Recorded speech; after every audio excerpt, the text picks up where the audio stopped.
Welcome. Thank you for being with us. My name is Marc Gafni, and I'm the president of the Center for Integral Wisdom. And one of the projects that we are completely committed to at our think tank is what we're calling the evolution of public culture. And if you've opened your television or taken a look at Twitter or seen what's going on Facebook, you're aware of social media. If you're in any way tracking the last election, you understand that our public spaces are the spaces where we live, where our culture is formed. It's where love either is alive or love dies. It's who we write to and what we say and what we post and how we tweet. We live in a culture where a president is today bypassing the press for partially good reasons and partially bad reasons and tweeting to the nation. This very morning, when I'm making this recording, there was a tweet exchange between Arnold Schwarzenegger and Donald Trump, right, about his remarks at the National Prayer Breakfast. We live in a social media world. We live in a world of public culture. In that world, right, of public exchange of information, love either is actualized. We either live in a world of love actually, or love is denigrated, degraded, and destroyed, in a world of love destroyed. So our evolution of public culture is really our evolution of love. And I want to talk to you about a particular story. I was the subject of a smear campaign about a year ago. It's a campaign that's gone on in various forms actually for quite a while, but it was completely reinvigorated and rejuvenated by a group of people, right, acting in very clear orchestration over a period of time. And after deliberating deeply how to respond, what's the highest response over the last year, we've decided to respond at a number of levels. First, I'm just happy to share that significant resources were made available, specifically earmarked for one thing and one thing only, right? Only for the purpose of responding to this in any full legal way, which might be necessary.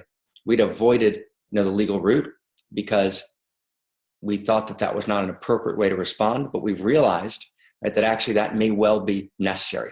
And so we've made a decision that if any further smears take place, right, that we will respond to the full extent of the law when and as appropriate, and we'll respond within 24 hours in the public realm. So we'll be responding to the smear campaign, both in the public realm in 24 hours, right, and then, right, weighing immediately, right, the full extent of the law, right, to deploy it, right, in the evolution of public culture. Which means that, if someone defames or libels or, creates conspiracy, right, orchestrates smear campaigns, then that needs to be, engaged. That needs to be transformed, right? Because actually you can take down any leader, right? You can destroy any institution, right, through perpetrating a negative meme culture. Now, of course, now I want to say this clearly, our preference is always going to be face-to-face conversation, right, mediation, right, and actually living by the principles of sacred activism, right, a sacred America, if you will, right, a sacred vision of how we live. We want to live by those principles. We're completely committed, right, to open heart and to conflict resolution. But, right, should those principles in the short term fail, right, then our next obligation of integrity is an obligation to the principles of justice. It's an obligation to my mother. It's an obligation to my children. It's an obligation to the thousands of people that are committed to studying with us. It's an obligation to our essential commitment to evolve public culture, to evolve our vision, what it means to be a citizen, right? Then we'll engage, right, not only, in the mediation route, but if that route doesn't work, we'll engage in the more formal routes. And we've spent about 6 to 8 months preparing for that actively, and we're ready to go. So in that light, and within that context, I want to share something actually very beautiful that happened. Beautiful and transformative and heartbreaking. And it's a story about a threat to sue. We actually thought that we would file this lawsuit. It didn't get filed, and I'll tell you exactly what happened. So this all happens a couple of weeks ago. About 2 weeks ago, we put up a new website called whoismarcgafni.com, and you can find that web address at the bottom of this video. We put up another website called evolvingpublicculture.com. And in those websites, right, particularly whoismarcgafni.com, we engage fully, right, and really provide facts, context, information, evidence, which fundamentally refutes right? The canards, right? The false claims, the distortions, right, of the smear campaign. But more than that, that wasn't enough, and that's not enough, because that's really makes it about Marc Gafni. And frankly, I am bored by Marc Gafni's suffering. Being Marc Gafni, I've experienced a lot of it, and I'm bored by it. Right? That is to say, I mean that, of course, tongue in cheek. I mean that wryly. I mean that ironically. I mean that there's something larger here at play. It's not about me, it's about us, right? It's about we the people. It's about how we conduct love in public culture. So on that website, Who is Marc Gafni, we also talk very, very deeply about what are the underlying structures in culture that allow for smear campaigns. Now, when we put that website up, we got an enormous, deluge of response. And when I say deluge, I don't mean it in the Trumpian way of huge. I mean deluge, right? We didn't get, tens of thousands of emails. We got, a lot, a few hundred, emails, which is a lot in response to one mailing. And thousands and thousands and thousands of people, what they call in the internet world, open rate. The open rate was very, very, very high, and the click rate, the second word, was very high. And there was an enormous, participation, which we really appreciated. And that participation was positive and was supportive and was loving, overwhelmingly. And, some disturbing things happened as well. And I want to share with you one of those disturbing things to really get how does fake news happen. And fake news can happen in a private communication from one person to the next. All right. And so this is part 2, if you will, of the video. And I want to share with you how fake news happens. As I just shared, fake news can happen in a private communication where a fact is made up.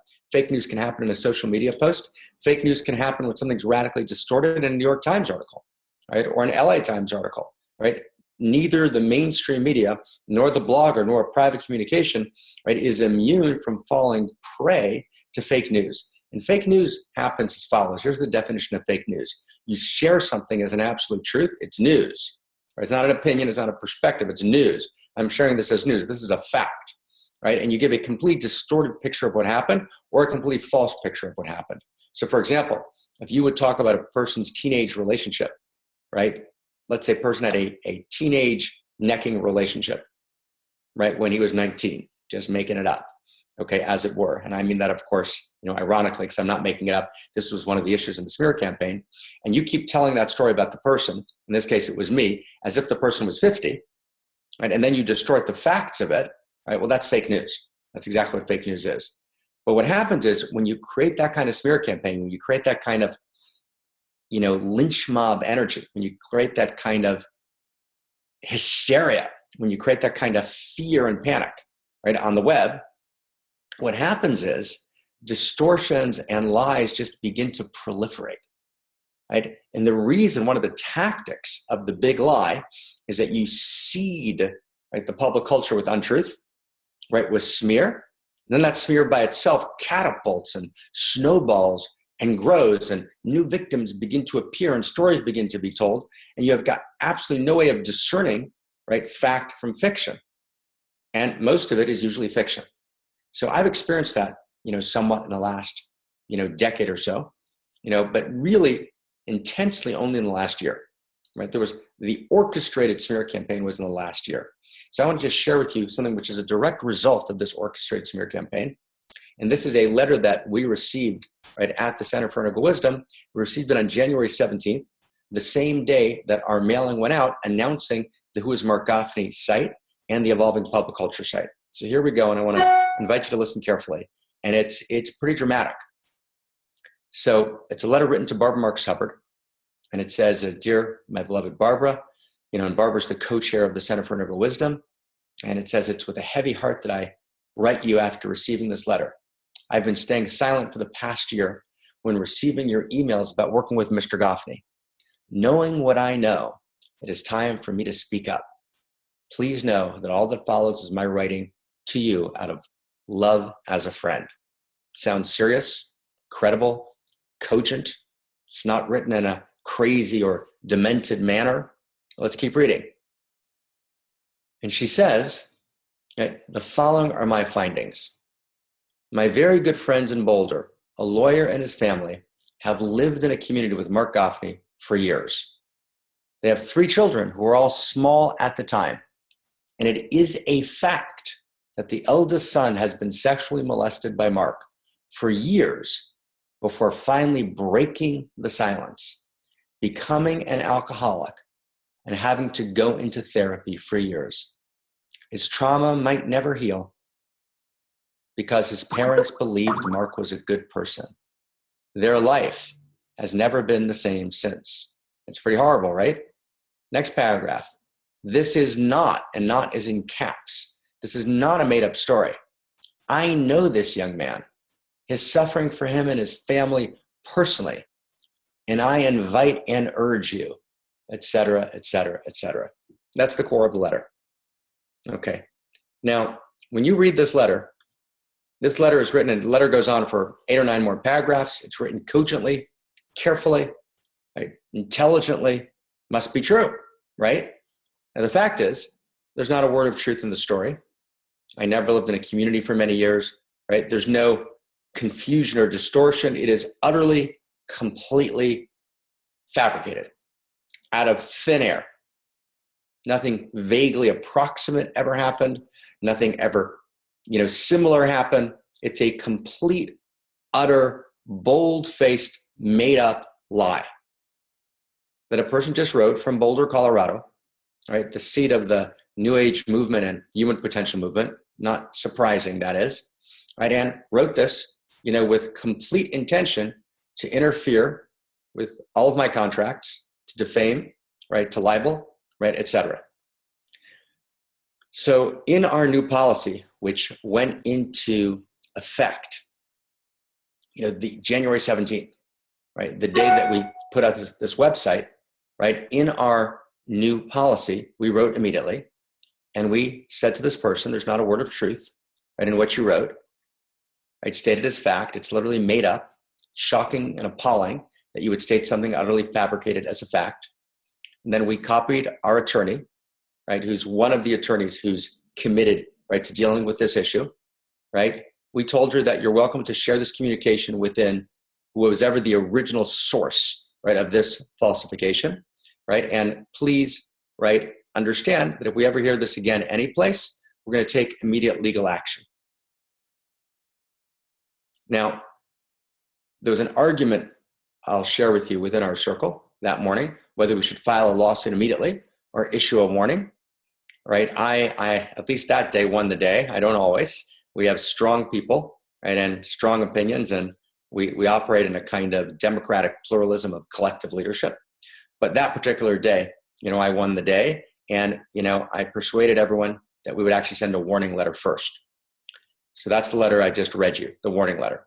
We get back a few minutes later. Dear Marc, if this is not true, ask for forgiveness and release it.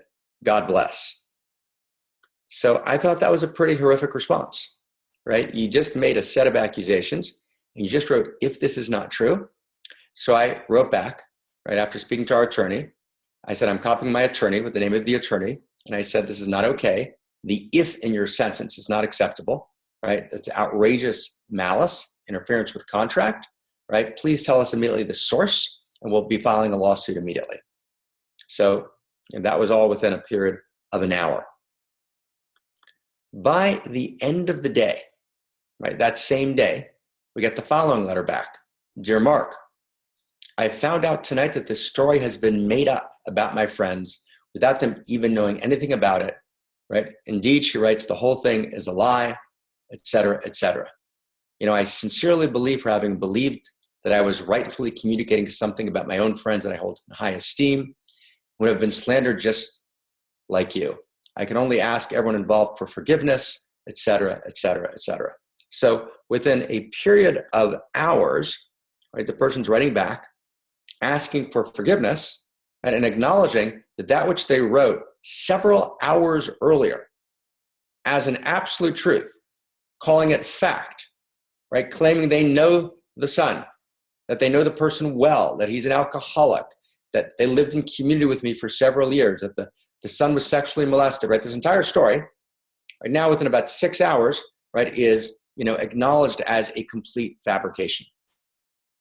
So for now, we've kind of made a decision to let the past go. But in the future, we're going to respond clearly and powerfully, right? And directly.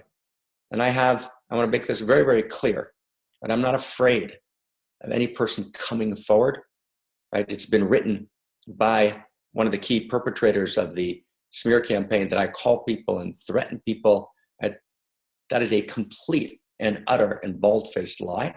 I've never threatened anyone, or I've never threatened reprisals, right? As this person has claimed a number of times. That's not who I am.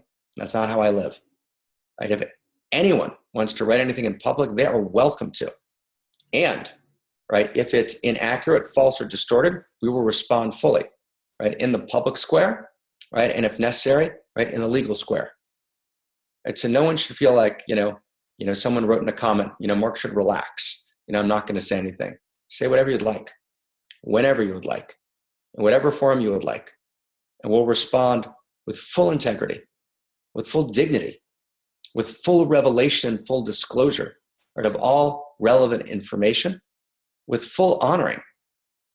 We will not proactively, right, threaten anyone. We never have and never will, right? We will not proactively do anything that might shame or embarrass anyone.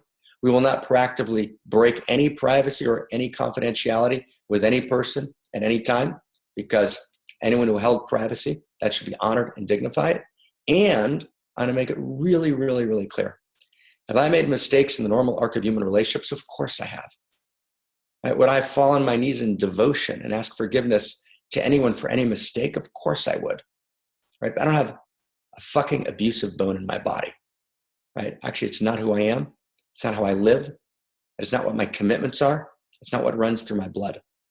Right? And I have literally, I want to say it really clearly, no fear of any hidden story, any hidden victim. That's utter nonsense. And it's just enough. Right? It's time to end this. I've lived with it for 10 years. I've walked away again and again and again, and I'm not walking away anymore. I'm going to respond fully, right? As integral theory says, in every quadrant, in every way that needs responding, right? If there's further attacks and further smears, and we'll look for a way to transform this, right, through appropriate vehicles of mediation, right, if that's at all possible, right, in the next, period of time. So before I end, I want to share something really hopeful and really beautiful. So this person that I've just been talking about, who wrote this letter with this canard, with this utterly fabricated story, who then by the end of the day said that the story actually never took place, wrote us again recently. And they wrote a very beautiful letter. The letter says, "Dear Barbara and Mark, right, in light of the recent email," and she's referring to the recent set of emails that I just shared with y'all, right, "I'd like to share the evolutionary miracle that our process from last week has set in motion." And she writes, "After sending my emails last week and receiving your response, I went into a deep state of questioning everything I ever thought was true for me." It's a very powerful letter. This is the same person. I let go of my own reputation and faced the shame and guilt that I felt after all of this. And it's a courageous letter, and I really want to honor it and really receive it.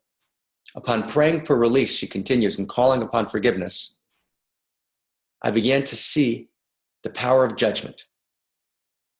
I saw the pain of humanity held in the fear of judgment that I had set forth itself. And she realized, and she writes, I realized that I had never been able to forgive myself. It had been held in a grip of fear, shame, and guilt for so long. And I realized that I projected that onto you. And that's what made me write. I looked deeper, she continues, to find how deep my own story was tied to yours, Mark. It was my projection on you of my own old story of myself. It was my own prison. Wow. And she goes on to write a several paragraph, beautiful letter about the shift that's possible when we start to take the projections back. We begin to allow for genuine healing, to genuinely unguard our hearts, to genuinely, I'm adding, check facts, right? Get the information right. And she realized really with full clarity, right, that what she was doing in this email was acting out of her own unresolved shame and guilt in her own story, which she then projected onto a public figure, a symbolic figure. In this case, it was me. And had we not called it out, this would have been a news story, which undoubtedly would have found its way onto the internet and then proliferated in social media and then been repeated again and again and again until it would have become true. Wow. That's the power, right, of negative meme propagation. Right? When a person says, wow, right, he's a guru and he does guru abuse, you just need to say it about 20, 30 times, it becomes true. The fact is, I'm not a guru. I've never been a guru, right? And I'm not abusive. But you just say it 20, 30 times on the web, 40 times, 50 times, and all of a sudden, Barack Obama is not a US citizen, right? He's a native Muslim, which if it was true, it'd be fine. Happens not to be true. Happens to be that Barack Obama is a US citizen. But 30 million Americans will believe that he's not because it got propagated, right, as a meme on the internet. And it gets worse and worse, right? Hillary Clinton killed or had Vince Foster killed. That's murder we're talking about. We're talking about Hillary Clinton. And Vince Foster was a major staffer at the White House, right? That meme was propagated on the internet, right? Again and again and again until tens and tens of millions of Americans believe that that's true. They believe that Hillary Clinton committed murder or organized a murder. Wow. Wow. When we start throwing around words casually, like abuse, we start throwing around words like pedophile, right? I've had any number of people, including a couple of those deeply connected to the smear campaign, throw the word pedophile against me. Pedophile means, by the way, sexual attraction and acting on that attraction to prepubescent boys and girls. There's not a word of truth in it. It's no more true, right, than the story that we just heard at the beginning, right, that came from Boulder, Colorado. It's as made up. Completely, absolutely, categorically not true. And yet we have actual records of key people connected to the smear campaign actually writing and saying that.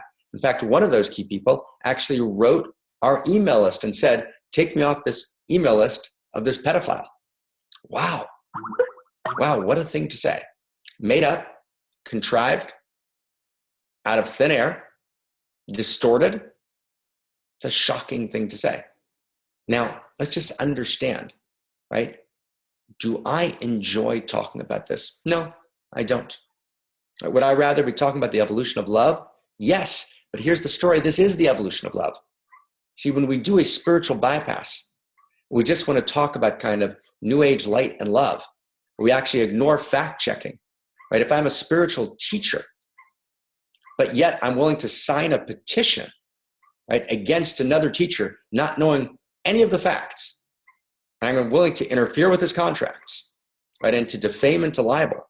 If I'm willing to do that, well then, what am I teaching? That the evolution of love can't be a spiritual bypass. It's got to be about how we hold each other, how we share information about each other, how we collect information about each other. Wow. So I want to end this video with forgiveness. And forgiveness to everyone, myself included. We've all made mistakes. We're all imperfect vessels for the light. Right? We've all gotten so high up a tree sometimes we couldn't get down. But it's time to climb down. And I want to just also say something about myself. I have a good friend, right, who said to me about a year ago, he said, Mark, you got to get more in touch with your anger. Fair point, right? I have. I'm mad, right? I'm mad and I say it lightly, but I say it seriously, right? The damage and the pain that's been caused to my children, to my mother, right, to my family, to my colleagues, right, to my students, right, to our funders, right, is immeasurable, incalculable. I'm talking about emotional pain. I'm talking about measurable, substantive damage. And I've tried for a long time to take the high road because I thought that was the right and appropriate spiritual response. And I realized, and I apologize for that, and I want to apologize publicly that I've been wrong. And, I don't have any kind of dramatic, end of a Western movie, you stepped on the wrong rattlesnake. I don't have anything like that to say. That's just not where I live, and it's enough. I'm pleased that the think tank is thriving in terms of its core projects after all of the damage. I'm pleased that we have the best faculty that I know. I'm pleased at the deep love and integrity and commitment that exists between the people at the think tank. And I'm pleased that we've been able to develop the capacity and the resources, right, to do whatever's necessary to bring this to appropriate transformation, appropriate truth and reconciliation. My aim is not to demonize anyone. Right? Every word I've said in public has been carefully reviewed, both by legal counsel, right, and by what I would call spiritual counsel. Right? I've tried to be completely factual, complete to the point, and only to respond, right, to attacks, right, that have come our way and in the most appropriate way. So thank you for listening. And my concern here is, our concern here is, let's evolve our public culture. You know, there's so few of us in the human potential movement that share some language and that share a set of memes that are so critical for the world. We want Israelis and Palestinians to come together in love, even though they've engaged in a kind of terror between those two sides, right, which is almost unimaginable. Right? How can we ask Israelis and Palestinians to come together if we can't ourselves? Let's come together ourselves. That's my impossible dream. Let's make it possible. Let's model what transformation really means. Thank you.